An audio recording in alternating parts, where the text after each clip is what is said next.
Amén, hermanos. Entonces vamos a continuar con nuestro estudio de Habacuc.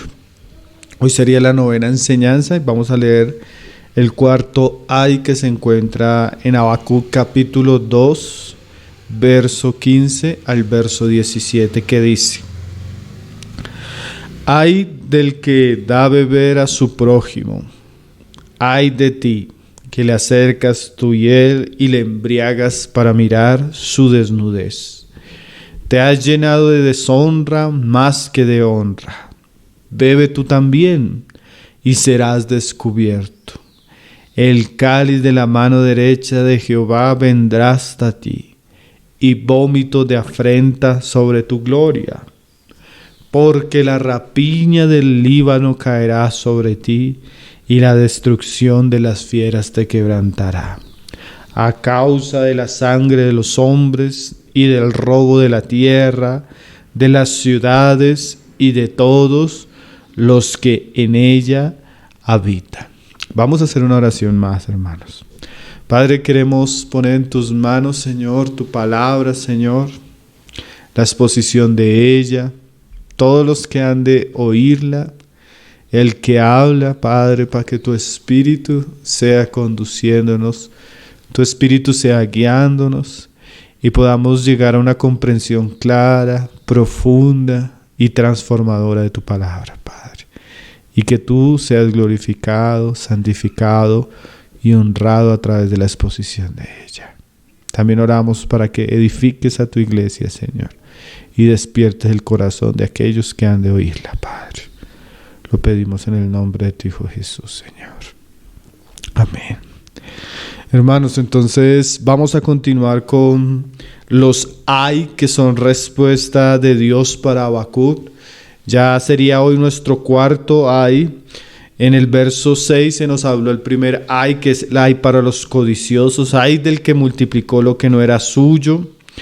En el verso 9 se nos habla del segundo ay, que se nos habla de aquel que hace ganancia injusta para poderse escapar del mal. Veíamos un poco el ay para aquellos que quieren tener su seguridad en este mundo, la falsa seguridad del mundo.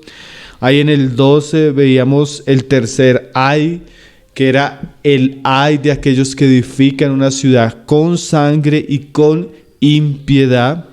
Y hoy vamos a ver el cuarto ay, que se encuentra en el verso 15 hasta el verso 18, que dice así: Ay del que ha de beber a su prójimo, ay de ti que le acercas tu hiel y le embriagas para mirar su desnudez. Entonces, este lenguaje, como muchos intérpretes lo han dicho, es un lenguaje simbólico para ver un poco la obra y la influencia que tenía Babilonia sobre los pueblos conquistados. Ahora, esa frase de que ay de aquel que da de beber a su prójimo, ay de ti que le acercas tu hiel y le embriagas para mirar su desnudez, es una figura, podemos decir, es una simbología que es bien clara ahorita, como lo vamos a estudiar, de la manera de actuar de Babilonia sobre los otros pueblos. Aquí el ejemplo es como aquel hombre o como aquel que para abusar de una persona le embriaga para poder mirar su desnudez. Ahora, la desnudez en la Biblia muchas veces es un término o un lenguaje que Dios usa para hablar de la relación sexual ilícita. Entonces, como que la simbología es la siguiente: es como un hombre que, por ejemplo, para aprovecharse de una mujercita, coge la embriaga para poder seducirla y aprovecharse del estado de vulnerabilidad en el que se puede encontrar la mujer. Y hay un ay para este tipo de abusador, hay un ay para ese tipo de influencia perniciosa para aprovecharse de los demás.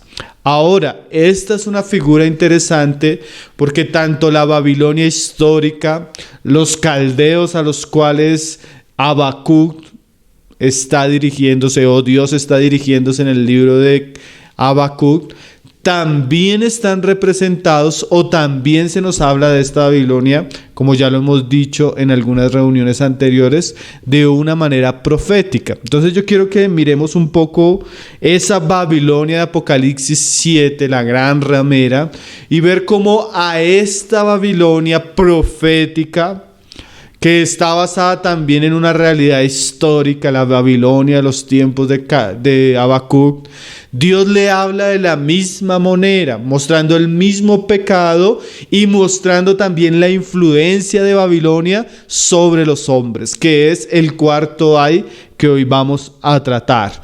Porque hoy vamos a hablar de este ay como un ay que tiene relación a la influencia de Babilonia sobre otros, cómo llevó a embriagar a otros y en la embriaguez de otros abusó de otros, y por causa de ese abuso ella va a ser juzgada de la misma manera. Un lenguaje muy simbólico, pero que está muy encaminado a lo que estuvimos estudiando ayer. Ahora dice ahí Apocalipsis 17, verso 4. Y recordemos, hermanos, que el hermano Warren Wiersbe, él decía que el hombre impío o el sistema impío representado aquí en Babilonia simboliza el sistema del mundo que está en rebelión contra Dios. Alguien decía que así como Dios tiene un hijo, la Biblia nos habla que Satanás, queriendo imitar la obra de Dios, Satanás va a traer un día también un engendro del mal, el inicuo, el anticristo. Pero así también como la Biblia nos habla de una mujer santa, de una esposa que está siendo ataviada para el Hijo de Dios, también este pasaje de Apocalipsis 17 nos habla de una relación profana, una relación entre la bestia y una mujer. Y de alguna manera, así como Dios tiene un hijo, Satanás tiene el anticristo. Pero así como Dios tiene si lo podemos decir, una organización sagrada, un sistema de personas que son su pueblo, que es la iglesia, así de alguna manera Satanás también tiene un sistema contrario a Dios y que se rebela contra Dios. Y ese sistema de alguna manera es representado por una mujer ramera. Así como el hijo tiene una esposa, Satanás y el anticristo tiene también una relación con una mujer. Pero esta mujer es una mujer ramera. Y esta mujer es representada aquí por Babilonia. Y es muy interesante cómo Juan en Apocalipsis liga esta realidad que va a suceder en los últimos tiempos con el mismo espíritu que está describiendo Habacuc. Parece ser que Habacuc, hermanos, es un pequeño Apocalipsis con 5 ayes, donde Dios está tratando la maldad de los caldeos, que representa de alguna manera la maldad que va a saturar el mundo en los tiempos finales. Entonces eso es bien importante, porque lo que estamos estudiando no solo es algo que sucedió, sino que es algo que ha estado sucediendo y sucederá en proporciones mundiales en los últimos tiempos. Entonces mire lo que se dice de esta Babilonia. Apocalipsis 17, verso 4. Y la mujer estaba vestida de púrpura y de escarlata y adornada de oro, de piedras preciosas y de perlas. Y tenía en la mano un cáliz de oro, lleno de abominaciones y de la inmundicia de su fornicación. Ahora el lenguaje figurado y la alegoría es bien amplia aquí en Apocalipsis. Se nos habla de una mujer rica, ¿no? Vestida de oro, perlas preciosas, vestida como se visten los reyes, de púrpura y escarlata. Sí, como decíamos, el imperio babilonio también fue muy rico, obsesionado con el oro, obsesionado con la opulencia y con la avaricia. Ahora se nos dice primeramente que esta Babilonia es comparada es un misterio, con una mujer. Ahora, eso es bien interesante, hermanos. El hermano William Hendricks, él llega y dice lo siguiente: Babilonia simboliza la concentración del lujo, el vicio y el encanto de este mundo. O sea, William Hendricks dice que Babilonia es la representación del sistema gobernado por el diablo, que es el mundo, la ciudad maligna, la ciudad de Satanás.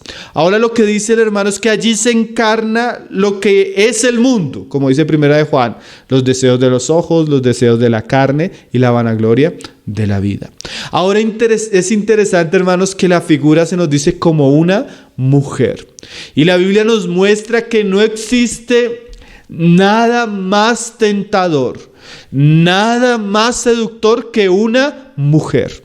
La mujer tiene un encanto, tiene un poder que, como dice el libro de Proverbios, a grandes, a fuertes y a muchos ha cautivado. Entonces, este sistema es comparado con una mujer ramera, con una mujer seductora, una mujer que tiene la capacidad de seducir a todos los reyes de la tierra. Entonces, lo primero que es interesante es la figura de seducción. Y como decíamos, se amplía lo de Habacuc, porque Habacuc dice: ay del que hace beber a otro para aprovecharse de su desnudez. Y esta mujer es una mujer seductora, pero es como si nosotros pensáramos en una mujer prostituta, una mujer ramera que tiene la intención de robar a un cliente, que tiene la intención de robar a un ingenuo. Entonces, para robarlo, ella tiene una copa, ella tiene un vino, ella tiene un cáliz que va a hacer que el hombre, o en este caso las naciones, sean embriagadas y ella pueda aprovecharse de la desnudez de las naciones. Una imagen interesante, ¿no? Pero recuerde que todo esto está bajo un ay. Entonces, lo primero que representa la mujer es el poder de seducción. Ahora, mire lo que dice el verso 2. Dice: con la cual han fornicado los reyes de la tierra y los moradores de la tierra se han embriagado con el vino de su fornicación. O sea que así como la Babilonia, la que está juzgando a Habacuc con su profecía, esta Babilonia no solo se presenta como una mujer ramera, sino se presenta como que ella tiene un vino con el cual se han embriagado los reyes de la tierra. Y en el 14 y en el 4 decía que este cáliz, que es de oro, o sea, tiene una apariencia de gloria, dice que está lleno de abominaciones y de la inmundicia de su fornicación. El vino está lleno de cosas detestables, el vino está lleno de cosas inmorales. O sea, de alguna manera esta Babilonia, esta mujer ramera, este espíritu seductor ha embriagado a todas las naciones de la tierra, a todos los reyes de la tierra, con su corrupción y su inmoralidad. Y aquí ya comenzamos a entender un poco el pasaje de Habacuc. El ay de hoy tiene que ver con la influencia maligna de Babilonia, de su cáliz, de su inmundicia, de su impiedad a todas las naciones. No es solo que Babilonia, como decíamos el día de ayer, está fundada sobre la sangre de hombres. No es solo que Babilonia está fundada sobre la impiedad, sino que uno de los pecados de Babilonia es que con su influencia llenó toda la tierra de la impiedad que a ella la caracterizaba. ¿Sí? Ahora se nos dice en estos pasajes que todas, mire con lo que dice en el verso 3, porque todas las naciones han bebido del vino del furor de su fornicación. Y los reyes de la tierra han fornicado con ella, y los mercaderes de la tierra se han enriquecido de la potencia de sus deleites. Entonces aquí vemos varias cosas de las que decíamos ayer. La fornicación y la inmundicia que está en el cáliz de Babilonia ha tenido un alcance y una influencia mundial. Todas las naciones, dice que han bebido de ahí. Todos los reyes de la tierra y los mercaderes se han embriagado. Y miren, no solo se han embriagado, dice ahí, se han enriquecido. O sea, este sistema mundial impío ha influenciado toda la tierra y ha creado un lucro en torno de la impiedad y de la inmoralidad. Lo que ayer hablábamos, ¿no? Ahora, mire la influencia, hermano. Todas las naciones. ¿Sí? O sea que el espíritu de Babilonia, la seducción de esta mujer ramera, sumamente atrayente. ¿Sí? Usted entonces va a comenzar a entender el ay de Habacuc. Ay de aquel que usa su cáliz para embriagar a otros, seducirlos, introducirlos en su impiedad y fornicación y llevarlos a un estado de participar de sus pecados. Ese es el ay que hoy vamos a considerar, la influencia de Babilonia sobre otros y el juicio que trae sobre ella. Entonces volvamos a Habacuc capítulo 2, verso 12. Claro, la imagen de Apocalipsis es mucho más amplia que la imagen de Habacuc, ¿no? En Apocalipsis tenemos una mujer, tenemos sus vestiduras, tenemos su cáliz y tenemos su influencia sobre las naciones. Cosas que Dios dice que esto va a traer un mayor juicio sobre Babilonia, que representa el espíritu de mundanalidad que influencia a las naciones de la tierra. Ahora dice Habacuc 2:12, que fue la ay que estudiamos ayer. Ay del que edifica la ciudad con sangre y del que funda una ciudad con iniquidad. Decíamos que la iniquidad, cuando hace parte de la edificación o de los fundamentos de una ciudad, es cuando la iniquidad estructura los modelos, las leyes y la moral de una ciudad, de una nación. Entonces, ese espíritu de Babilonia es cuando el pecado ha impregnado todas las áreas de la vida. Ahora, esa impiedad que abundaba en Babilonia fue exportada. Esa impiedad de la cual se embriagaba la mujer ramera fue un cáliz que llegó a la boca de los reyes de la tierra y a todos los hombres de la tierra. Entonces hoy vamos a hablar de la influencia del mundo, de la influencia de Babilonia y del ay que está detrás de eso. Como el mismo Señor Jesús lo dijo en un solo versículo. Si quieren pueden ir abriendo conmigo ahí en Lucas 17, donde Jesús habla algo bien interesante para sus discípulos, que es el ay que hoy vamos a estudiar. Babilonia, los caldeos fueron comparados con hombres, o en el caso de Apocalipsis, con una mujer ramera seductora, que para aprovecharse de la ingenuidad de las naciones, embriagó a las naciones con el cáliz de su inmundicia y de su fornicación, llevando a las naciones a todo tipo de fornicación espiritual e inmundicia e impiedad. O sea que el pecado de Babilonia no es solo su pecado. El pecado de Babilonia fue la influencia maligna sobre otros. Hermanos, y como lo vamos a ver hoy, una cosa es pecar y otra cosa es hacer pecar a otros.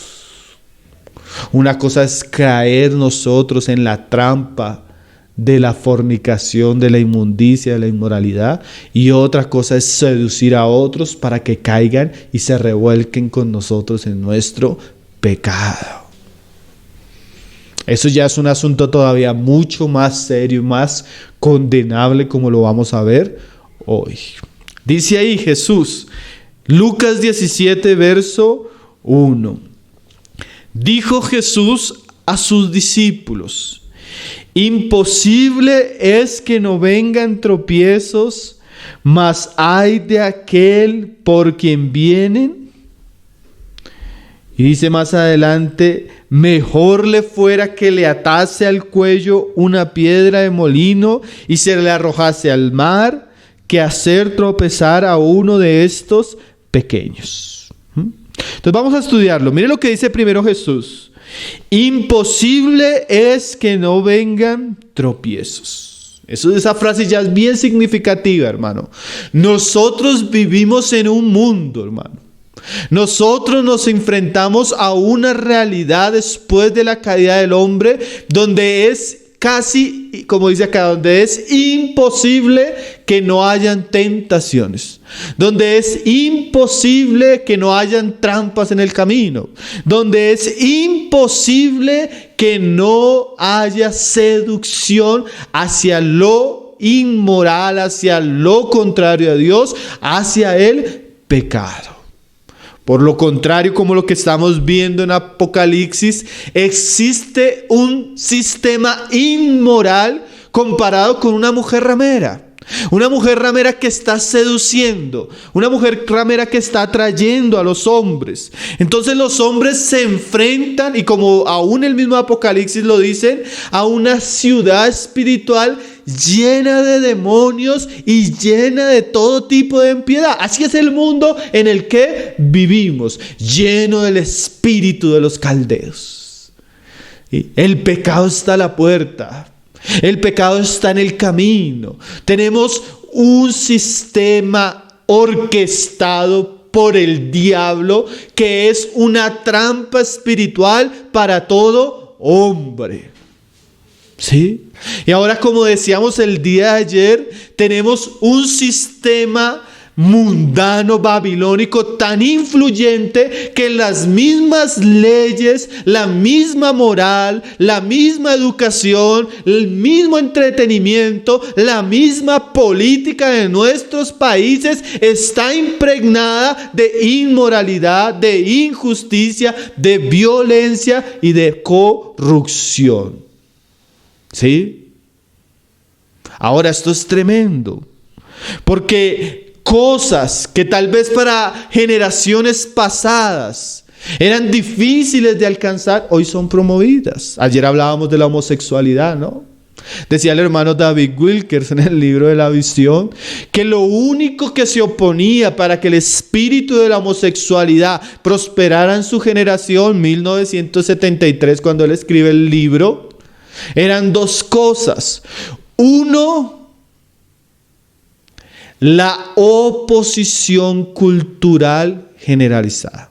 O sea, culturalmente la sociedad norteamericana de esos años veía la homosexualidad como algo abominable. Entonces, si podemos decir, la oposición moral de la sociedad hacía que el espíritu homosexual no abundara descaradamente. Él decía que era primero eso. Lo segundo era la oposición de la iglesia por la palabra de Dios a ese tipo de prácticas. Ahora, miremos, tenemos casi 40 años, 50 años de lo que dijo nuestro hermano. Ya no tenemos la oposición social. Al contrario, tenemos la promoción de la homosexualidad como algo bueno. Y también tenemos el problema de que la iglesia poco a poco se ha estandarizado con el mundo y tenemos movimientos apóstatas cristianos que están promoviendo la homosexualidad desde sus legislaciones. Tenemos iglesias como la metodista, tenemos iglesias como la presbiteriana, históricas, que ya aprobaron la homosexualidad como algo que no es reprobable y tienen hasta ministros homosexuales. Lo mismo pasa con la luterana y otras iglesias cristianas históricas.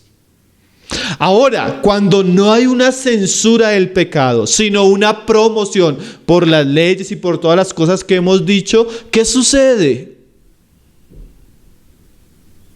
Vamos a leer lo que sucede. Es cuando el descaro del pecado de Babilonia ya no es censurado, sino que las naciones se rinden ante Babilonia y participan de su fornicación descaradamente. Entonces, hermano, en un mundo como el que nosotros vivimos, podríamos decir que es imposible, como dijo Jesús acá, que no vengan tropiezos. Este mundo está orquestado para hacer tropezar a los hombres. ¿Sí? Este mundo, si nosotros lo pudiéramos ver espiritualmente, es como una selva peligrosa, hermanos. Lleno y saturado de peligros espirituales y de tentaciones. Ahora, como alguien dijo, esto que Jesús dijo no es un permiso para pecar, sino una advertencia sobre la gravedad y la extensión del pecado en el mundo que vivimos. Como cristianos somos advertidos que el mundo en que vivimos es un mundo gobernado por Satanás. Y Satanás tiene una meretriz. Satanás tiene una mujer que es un sistema corrupto, seductor, atrayente, que quiere embriagar a los hombres para que ellos participen de su fornicación. Ahora miren lo que está diciendo Jesús, porque Jesús se va a entrar en el ay de Habacuc. Y dice ahí: imposible es que no vengan tropiezos. Esa palabra tropiezos es el plural de la palabra escándalos en el griego, escandalón, que significa como cuando se le ponía el cebo a una trampa para cazar un animal. Hermanos, nosotros tenemos cebo por ahí regado, como trampas que quieren cazar nuestra alma. ¿Sí? Nosotros no podemos ser ingenuos. Hay muchas trampas que quieren amordazar nuestras almas. Y los caldeos son culpables de haber puesto esas trampas en el camino. Y ese es el ay de Babilonia. Cuando el hombre no solo quiere pecar, sino quiere seducir a los otros a pecar. Y ese es el espíritu de Babilonia, la gran ramera, que no solo se satisface con su fornicación, sino que ya quiere pervertir a todas las naciones en torno a su inmundicia e inmoralidad. Dice ahí: imposible es que no vengan tropiezos. Pero ahí volvemos al ay de Habacuc. Mas ay de aquel por quien vienen. Como decíamos ahora, pecar es algo grave, pero más grave es hacer a otros pecar. Y eso nos lleva a un ay, o sea, a una situación de juicio delante de Dios. Y como decíamos ayer, porque esto yo decía está muy ligado a la impiedad que hay en una sociedad. Nosotros ayer hablábamos de la homosexualidad, hermanos. Pero piense en un productor de cine, o piense en un productor de Hollywood, estos profetas de inmoralidad. Piense en estos productores que producen series de televisión donde entretienen a nuestros jóvenes y a nuestros niños, induciéndolos a la práctica de la homosexualidad como algo bueno y agradable. No solo muchos de estos hombres son practicantes de la sodomía en su vida, sino que ellos están induciendo a las nuevas generaciones a practicar este pecado. O piensen en un legislador que no solo, como decíamos ayer, se lucra del macabro negocio del aborto, sino que sale públicamente defendiendo leyes del aborto y promoviendo el aborto en jóvenes o en jovencitas ingenuas que se dejan llevar y son llevadas a cometer este crimen. ¿Usted piensa que el pecado para este hombre, para este político, para este legislador, para este alcalde, va a ser el mismo pecado que para la mujer que se dejó llevar a abortar? Hay una responsabilidad en aquellos que ponen tropiezo a otros. Hay una responsabilidad en aquellos que inducen a otros al pecado. Hay una responsabilidad de aquellos que promueven el pecado en otros. Yo recuerdo que un día iba pasando por un lugar donde vendían drogas, y la persona que vendía drogas me llamó para ofrecerme drogas. Y yo apenas lo vi, yo le dije como que no.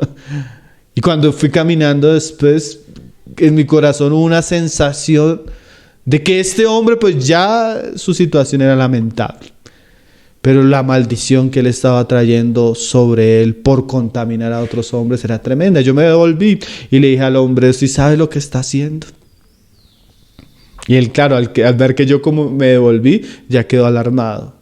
Y le dije, un pecado es que usted consuma drogas, un pecado es que usted viva esa vida, pero usted no sabe la maldición que va a traer sobre su vida, sobre su casa, sobre su familia, el inducir a jóvenes a esta horrible y tremenda esclavitud. Arrepiéntase. El hombre, al ver que le comencé a predicar la palabra, sintió vergüenza. Imagínense, nosotros ayer hablábamos de la prostitución, una cantidad de pecados que hay en nuestra generación y que son promovidos y que ahora hacen parte de nuestra legislación corrupta. Pero piense en la persona que se lucra en el trato de mujeres y en la esclavitud de mujeres en este tipo de prácticas. Muchos son hombres ricos que están detrás de este negocio. ¿Cuánta gente, hermanos, se lucra a través de la industria de la pornografía? ¿Cuántas mujeres son esclavizadas, engañadas? Muchas veces para que estas mujeres entren en este tipo de prácticas y lleven a cabo este tipo de abominaciones, tienen que ser drogadas, emborrachadas. Porque un hombre en su sano juicio no practicaría eso. Usted recuerda el espíritu de Babilonia. Ay de que aquel que embriaga a los otros para descubrir su desnudez. Es esa inducción, ese estímulo, esa seducción hacia el pecado y hacia la tentación. Sí. Ayer hablábamos de cosas terribles, hermano. Y hay un ay detrás de ese pecado. Dice ahí, mas ay de aquel por quien vienen. Si hay personas detrás de esa seducción. Hay personas detrás de ese pecado de hacer tentar a los otros. Hay personas que se están aprovechando de la ingenuidad de otros, seduciéndolos al pecado. Como la mujer ramera ahí en Proverbios 7 dice que ella se hace en la puerta de su casa. Y va pasando el hombre ingenuo y le dice, ven, embriaguémonos de amores y alegrémonos hasta por la mañana. Dice la palabra que ella es capaz de rendir al hombre con la suavidad de sus palabras y llevarlo al degolladero. Imagínense esos, es que hoy en día es tanto, hermano, que nosotros vemos la seducción apareciendo en programas de televisión, en sitios web, en periódicos, en películas, y sale Babilonia muy sutilmente disfrazada con un cáliz de oro, pero lo que está ofreciendo es inmoralidad. Y le está diciendo a los hombres, ven, ven. Porque nosotros no nos damos cuenta, parece que nos estamos entreteniendo. O a veces parece que aún en el mismo colegio, como hablábamos ayer, nos están educando. Pero de alguna manera hay una seducción que nos está diciendo, ven, ven. Y sin darse cuenta, los hombres son estimulados a caer en el cebo de la tentación. Ahora, es cierto, como dice Santiago, que nosotros no necesitamos ningún estímulo externo para caer en el pecado, porque el mismo pecado ya está en nuestros miembros. Pero hay una gravedad cuando nosotros creamos un ambiente de excitación y un ambiente de promoción y un ambiente de oferta hacia el pecado promovido y tolerado en nuestra generación. ¿Sí? Claro, un muchacho puede sentir lujuria, pero piense un muchacho que está entrando hoy a Google y tal vez pone una palabra mal escrita, y abre una serie de páginas, por ejemplo, de pornografía homosexual. ¿Cuál será la impresión que tiene ese muchacho? ¿Hasta dónde puede trastornar eso su mente y seducirlo a caer en ese tipo de prácticas? ¿Sí? Es diferente que una muchacha tenga una crisis porque queda embarazada y no sabe qué hacer con su hijo, a que cuando vaya al doctor, el doctor ni siquiera le diga que lo que está dentro de ella es una vida y que tal vez es una opción que ella aborte y que el gobierno va a financiar y va a pagar por ese aborto. Yo no sé si los hermanos me están entendiendo. ¿Sí? La gravedad es cuando nuestra generación a lo malo le dice bueno y a lo bueno le dice malo. La gravedad es cuando nuestra generación habla como Satanás en el Edén y le dice a los hombres: no vas a morir,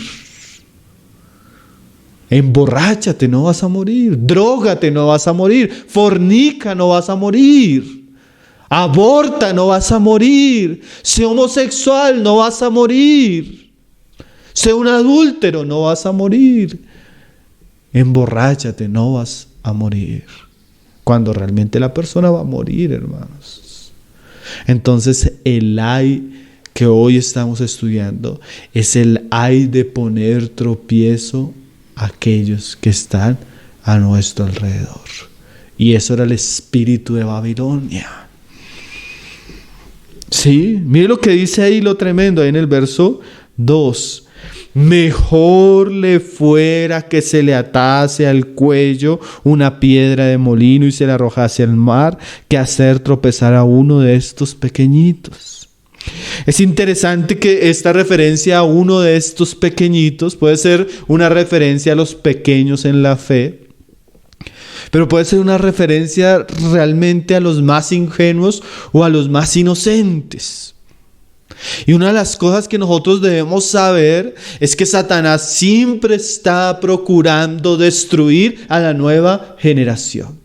A veces cuando nosotros hablamos a las familias o a un hombre, que si él comienza a ver películas, entretenimiento, novelas, series de televisión donde salen escenas de relaciones sexuales explícitas, de pronto él, si él ya es un creyente de años, un poco más maduro, él no va a tener mucha tentación hacia eso, aunque siempre la tiene, él no debería exponerse.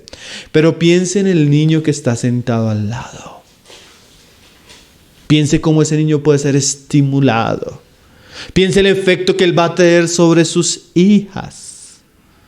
El niño va a pensar que cuán bueno es poderse complacer sexualmente con cualquier muchacha. Y la muchacha va a pensar que si la protagonista de la novela, que es la que todo el mundo ama, que es la popular, se acuesta con cualquiera, ella también lo va a poder hacer, porque va a comenzar a darse cuenta que en sí la promoción del pecado tiene efecto en su corazón. Yo recuerdo la entrevista que le hicimos un día a César Vidal. Él decía que un día estuvo en la ONU discutiendo con algunas ONGs acerca de la ideología de género y el efecto que estaba teniendo eso sobre nuestra sociedad. Y se levantó un promotor de una ONG LGTB, homosexual, sodomita, y llega y le dice descaradamente a los postulantes, a los que estaban defendiendo la postura cristiana, moral, y le dice a estos hombres: ustedes, así en un tono desafiante, ustedes son la última generación que cree en la heterosexualidad. Nosotros vamos a sodomizar sus hijos. Nosotros vamos a pervertir sus hijos. Nosotros vamos a destruir la siguiente generación. En pocas palabras estaba diciendo eso. Tremendo desafío, hermano. Porque estos hombres no solo se complacen en sus pecados, se deleitan en su inmoralidad, sino que una de las banderas que ha usado el movimiento gay desde 1975 y en adelante ha sido una campaña masiva para inducir a las nuevas generaciones en este tipo de prácticas abominables. Y saben que, hermanos, nos damos cuenta que han sido muy efectivos en su promoción. ¿Y saben cuáles son sus principales objetivos? Lo que llamó aquí Jesús, mis pequeñitos. Piensen en sus hijos, piensen en sus hijas, piensen en sus sobrinos, piensen en sus nietos, piensen en la nueva generación, hermano, que se está levantando inundada, saturada con el cáliz de la inmundicia de Babilonia. Terrible, ¿no?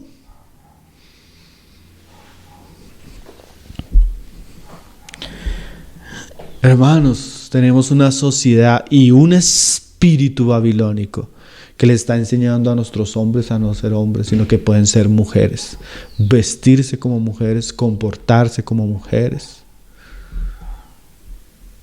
mutilar su cuerpo para parecer mujeres, operarse sus pechos para parecer mujeres. Y tenemos una sociedad que le enseña a las mujeres a vestirse como hombres, a peinarse como hombres, a trabajar como hombres y a actuar como hombres. Una inmoralidad, una perversión terrible, donde se criminaliza lo santo y lo sagrado. Como alguien decía, hoy los hombres tienen miedo de ser hombres. Y hoy las mujeres han sido inducidas a aborrecer cosas tan sagradas y loables como el matrimonio, la maternidad, el amor, la fidelidad. Sí.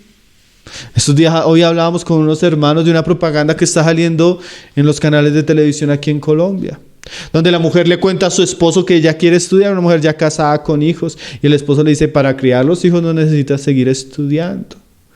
Y sale el siguiente anuncio, denuncie, eso es violencia intrafamiliar. O sea que para el mundo, una mujer que ama a su esposo, que se dedica a la crianza de sus hijos, es una mujer que está siendo violentada y oprimida. Ahora, ¿quién está trayendo esa copa de maldición y ese espíritu de inmoralidad y de rebelión contra el diseño de Dios? Hombres impíos. Tenemos una alcaldesa que quisiera que todas nuestras mujeres sean marimachos. Que todas nuestras mujeres no estén en la casa, que no eduquen a nuestros hijos. ¿Por qué? Que los eduque el gobierno, los jardines del gobierno. ¿Y cómo los va a educar el gobierno, los jardines del gobierno? ¿Sí? Sí sabía que muchos de los que van a dar clases a los jardines y a las escuelas y a los colegios son homosexuales, a enseñar ideología de género, a enseñar educación sexual, a enseñar ateísmo, a enseñar inmoralidad, impiedad. Pero eso es lo normal. Solo que no debemos ser ingenuos, mi hermano. No debemos ser ingenuos ante el peligro y la maldad que el mundo está orquestando en contra de Dios y en contra de los mismos hombres. Ahora es tremendo, y nosotros hablábamos en el día de hoy que nos enfrentamos, yo le decía a los hermanos, cuando vamos a predicar la palabra, cuando estamos pastoreando la iglesia del Señor, nos enfrentamos con una generación ya ideologizada. Jóvenes cristianos, jovencitas cristianas que han bebido del cáliz de Babilonia y piensan como los caldeos. Actúan como los caldeos, viven como los caldeos. Ya las jovencitas cristianas no se quieren casar, no quieren tener familia, no quieren cuidar a sus hijos. Ellas quieren vivir como las mujeres caldeas. Ya los hombres cristianos tampoco quieren vivir en santidad, en pureza, en virginidad y guardados para el matrimonio. Ellos quieren revolcarse con cuanta mujer tienen delante como viles caldeos. Sí. La impiedad y el cáliz de este mundo ha embriagado a nuestra generación, hermano. Y nosotros debemos ser conscientes de esa realidad, porque es uno de nuestros desafíos, y nuestra guerra espiritual está en contra de la obra maligna de seducción de Babilonia, hermanos.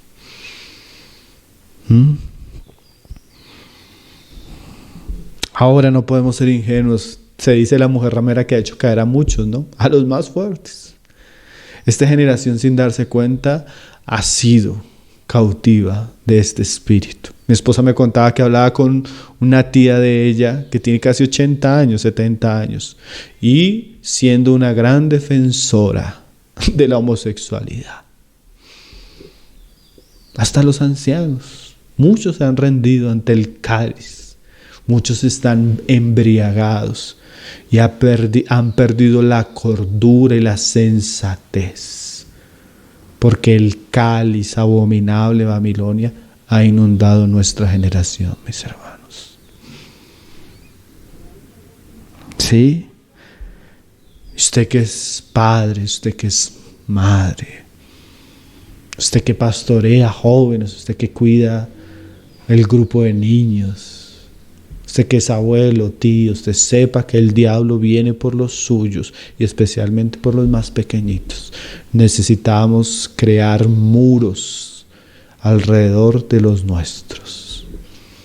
Necesitamos velar, orar, enseñar, instruir, denunciar y sobre todo ser un ejemplo de santidad, de consagración y de luz para que las tinieblas no inunden nuestras casas, no inunden nuestras iglesias, no inunden nuestra sociedad, aunque nuestra sociedad ya está permeada.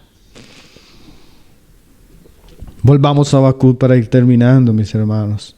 Dice ahí, Habacuc 2:15, hay un juicio, ¿no? Mejor le fuera a estos hombres que se ataren a su cuello, ¿qué? Una piedra de molino y fueran arrojados al fondo del mar. Hay un camino mejor.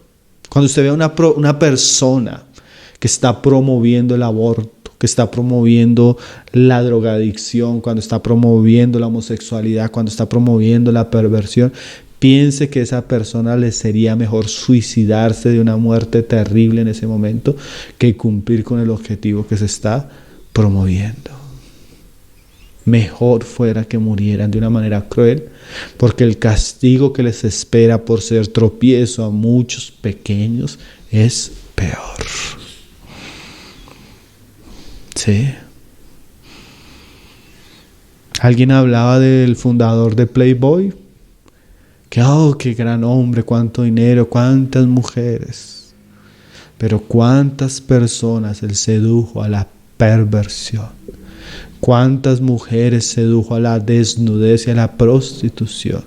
Y cuántos hombres cayeron esclavos de la inmoralidad por ese tipo de industrias corruptas y abominables. ¿Qué debe estar viviendo ese hombre ahorita en el infierno?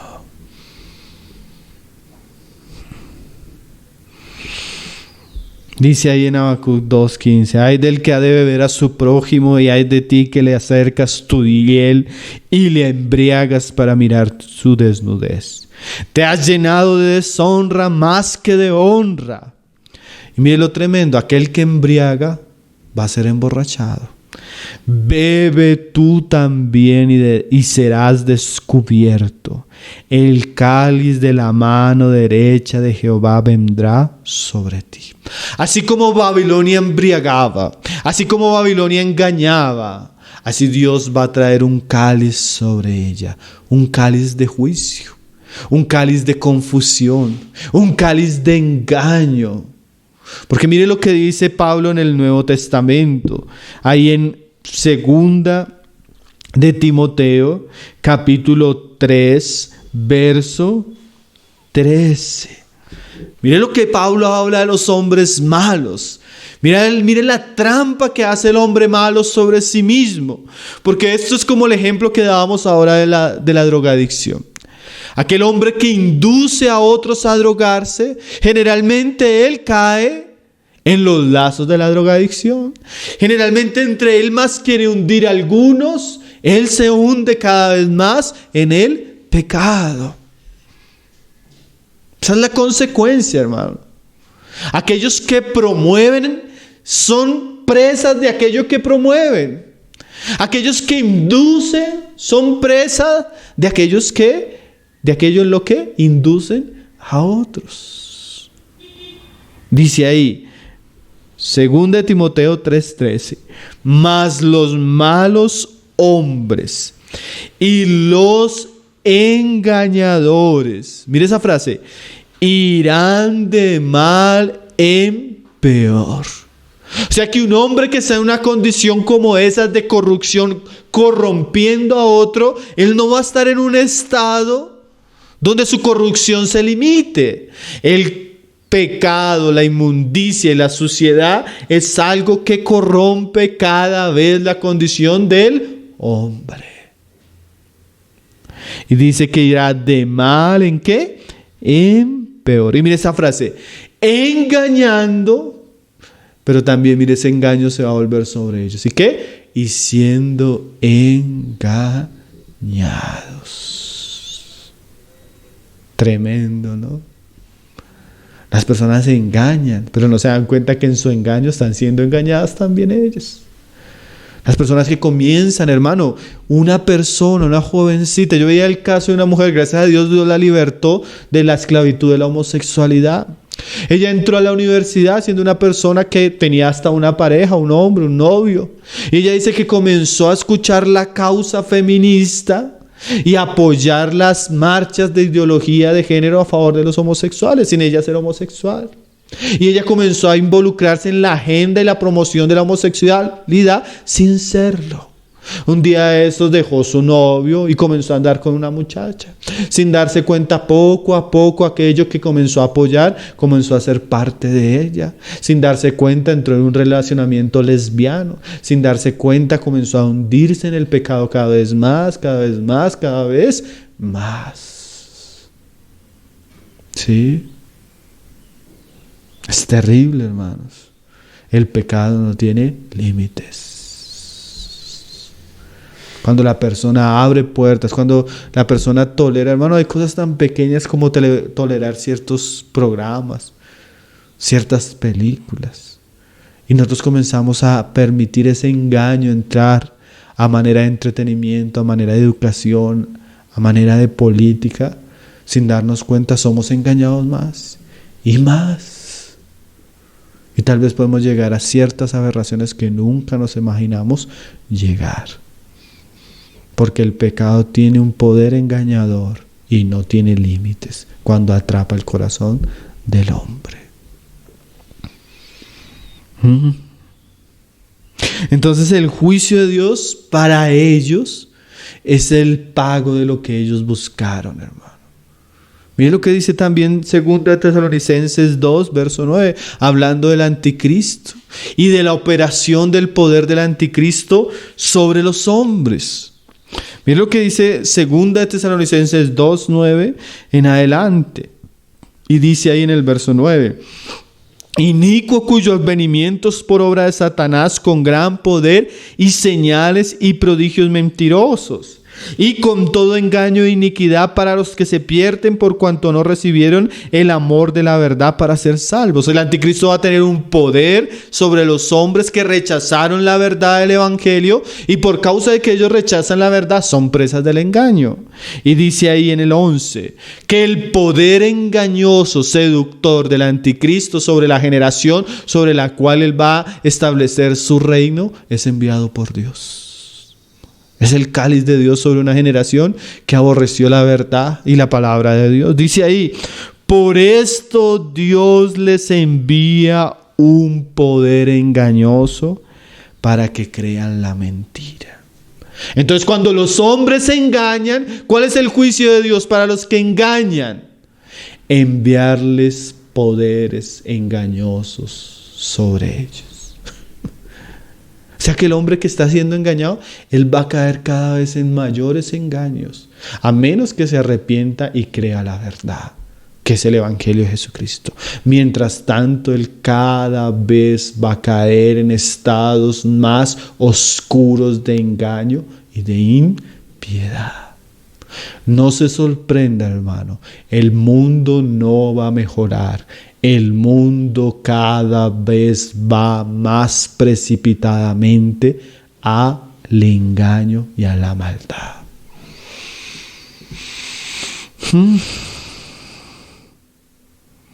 ¿Por qué? Dice el mismo pasaje: a fin de que sean condenados los que no creyeron a la verdad, sino que se complacieron en la injusticia. Pablo lo escribe también en Romanos 1, así en dos frases tremendas. Dice, por causa de que los hombres resisten la verdad de Dios, dice así, Dios los entregó. Tremendo, ¿no? Llega un punto donde el hombre resiste tanto a Dios y la verdad de Dios, que Dios lo entrega, o sea, lo deja presa del engaño. Ustedes recuerdan Israel en el desierto, en su rebelión contra Dios, decía, queremos carne, queremos carne. ¿Qué hizo Dios? Les dio carne hasta que les salió por las narices. El mundo quiere carne, hermano. Y parece que llega un punto donde Dios quita los límites, hermano, y deja que el mundo sea saturado de carne. El mundo quiere homosexualidad, el mundo quiere violencia, el mundo quiere lujuria, el mundo codicia y tiene deseo de sexo y más sexo. Parece que llega un punto donde Dios le concede al mundo eso, para juicio y para vergüenza de los hombres.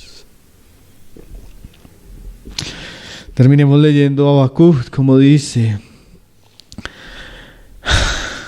Dice en el 16, te has llenado de deshonra más que de honra.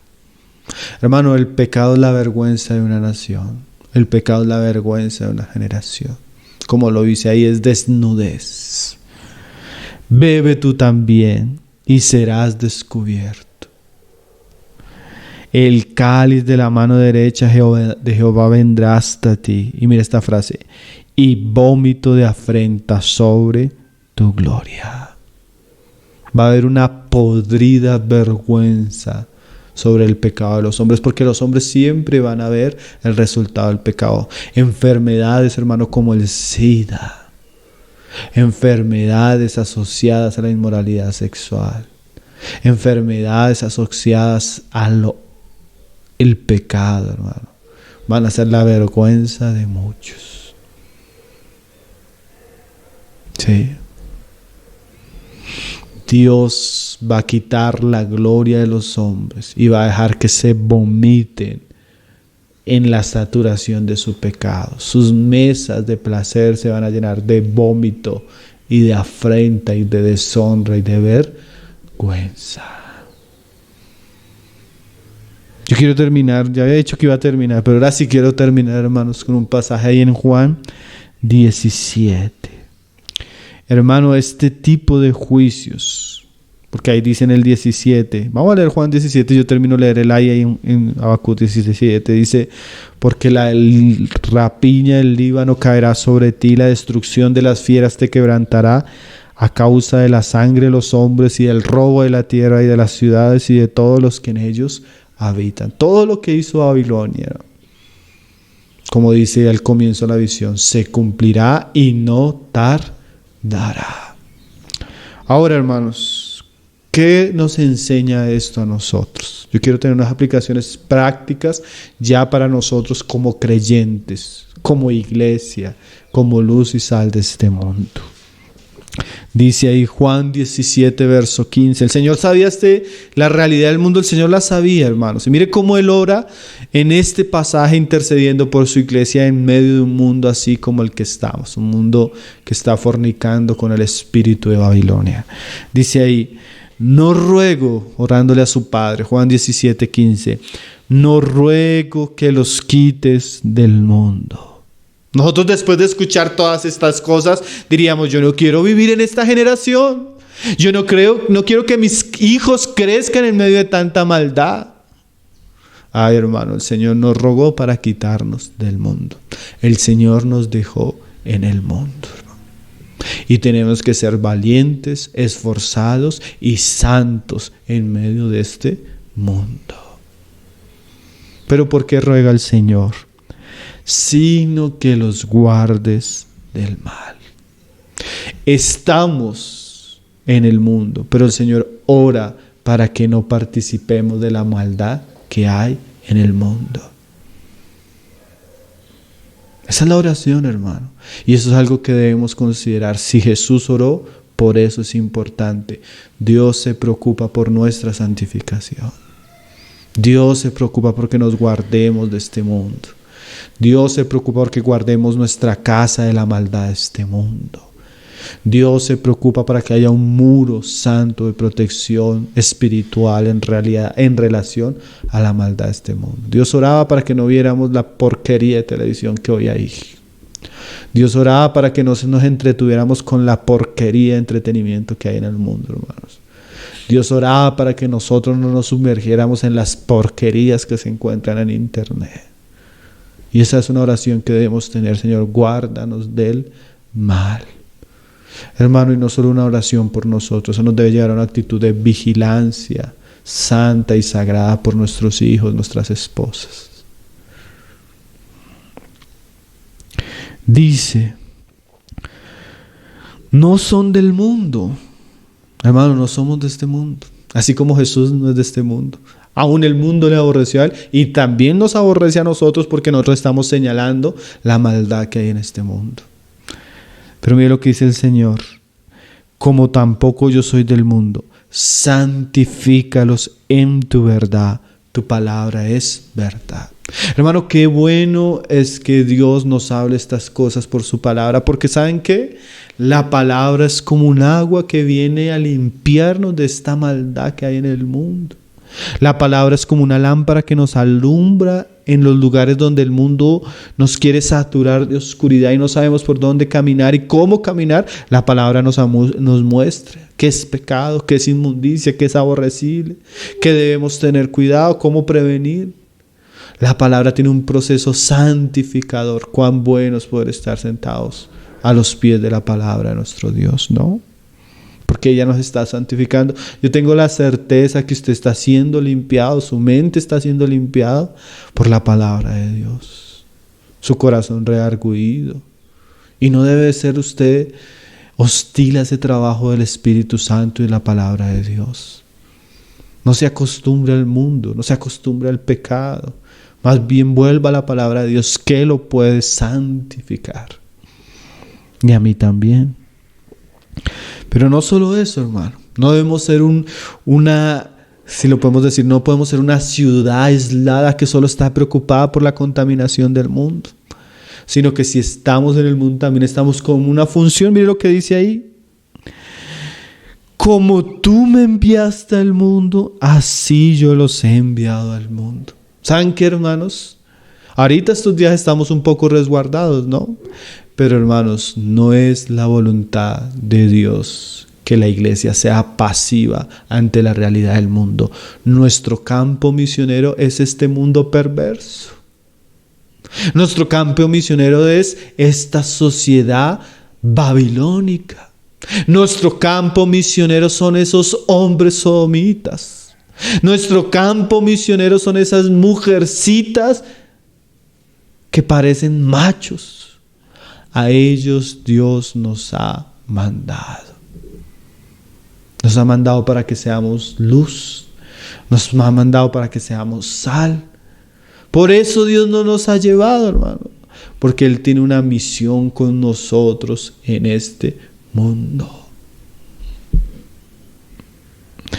Y por ello yo me santifico a mí mismo para que ellos también sean santificados en la verdad.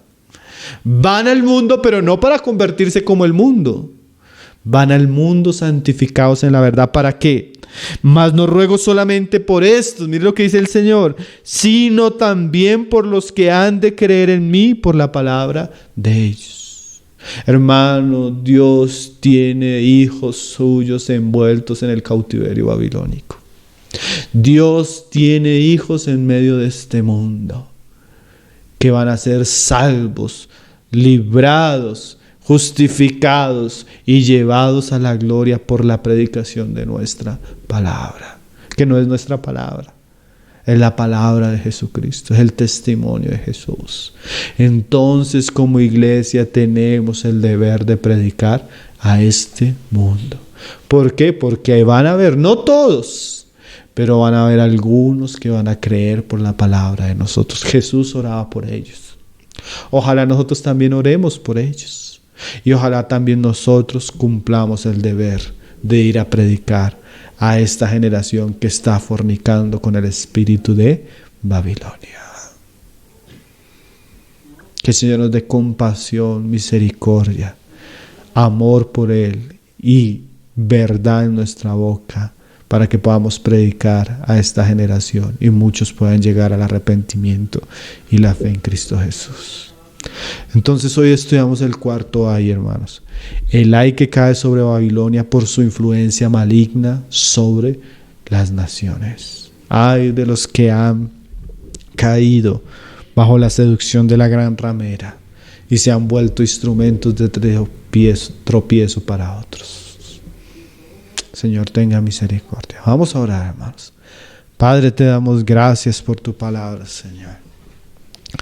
Tu palabra que es una advertencia firme, Señor, para los pecados de esta generación. Tu palabra que es una advertencia firme, una trompeta fuerte, Señor, para mostrarnos la condición en la que se encuentra el hombre, Señor. Oramos como tú orabas, Jesús. Santifícanos en tu verdad. Que tu palabra cumpla el propósito de santificarnos y santificar a muchos. Y como tú orabas, Señor, no queremos escondernos, porque tú no enciendes la luz para esconderla. Tú enciendes la luz para que alumbre, Señor. Oramos para que la luz de tu evangelio alumbre nuestra generación, Padre. Oramos por aquellos que han de ser salvos por la palabra de tus hijos, Señor. Que tu palabra en medio de tanta oscuridad corra y sea prosperada, Señor, para tu gloria. Te damos gracias porque sabemos que la maldad y el pecado de esta generación y del mundo tiene un límite, Señor. Porque como leíamos ayer, la tierra será llena del conocimiento de tu gloria. Esa es nuestra esperanza, Señor. Mas ayúdanos antes de ese día a ser fieles embajadores tuyos, Padre. Lo pedimos en el nombre de tu Hijo Jesús, Señor. Amén.